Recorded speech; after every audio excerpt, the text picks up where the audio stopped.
Welcome to 1818 Farms. I'm the owner, Natasha McCrary, and today we're going to be discussing deworming our sheep.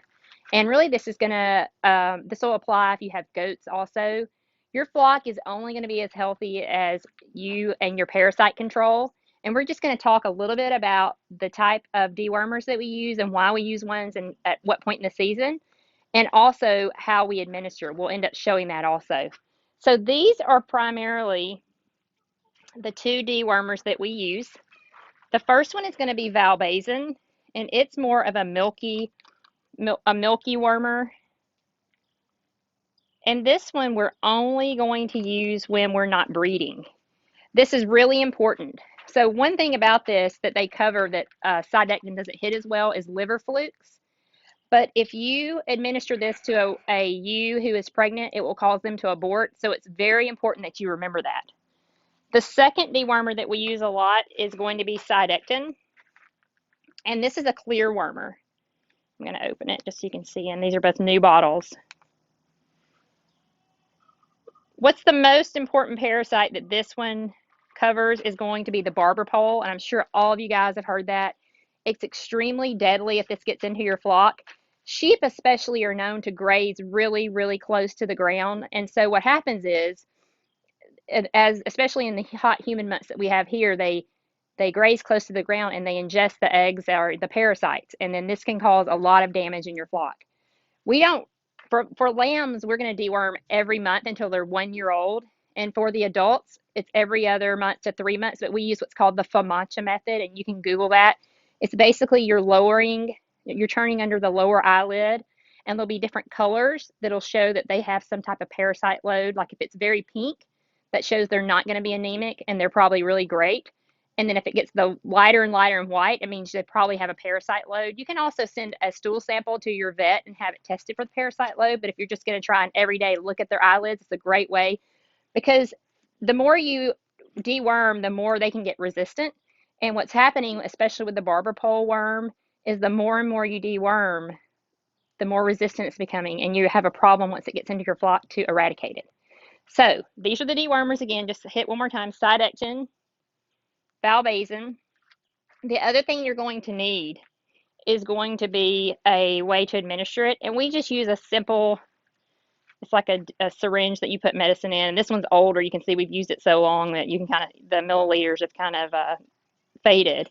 But it's real simple. And we keep these, you can see I've kind of cleaned this right before I like to clean with soapy water before we administer.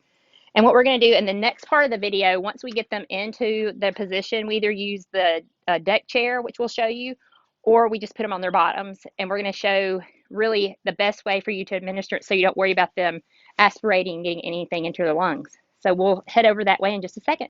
All right, you guys, we're here. We have Lily, one of our ewes. She's going to be bred this year to Thor. She had the year off last year. We're really big on not overbreeding our ewes, so we like to give them years off in between. She's always a great mama. We're going to focus in with her. We have her in our little dock deck chair.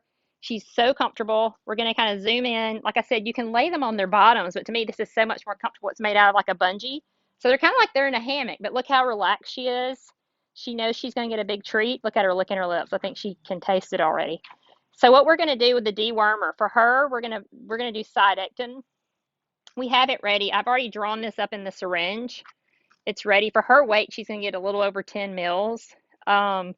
She's probably a little over 100 pounds, 110. It's hard to gauge, but super simple. You just don't want to put it in their mouth and just administer it once. What we do is we go in the back of the very back by where their back jaw teeth are, and see how she's trying to swallow, and we slowly, if you pan out, you can see my hand, slowly administering, because we want her to swallow it.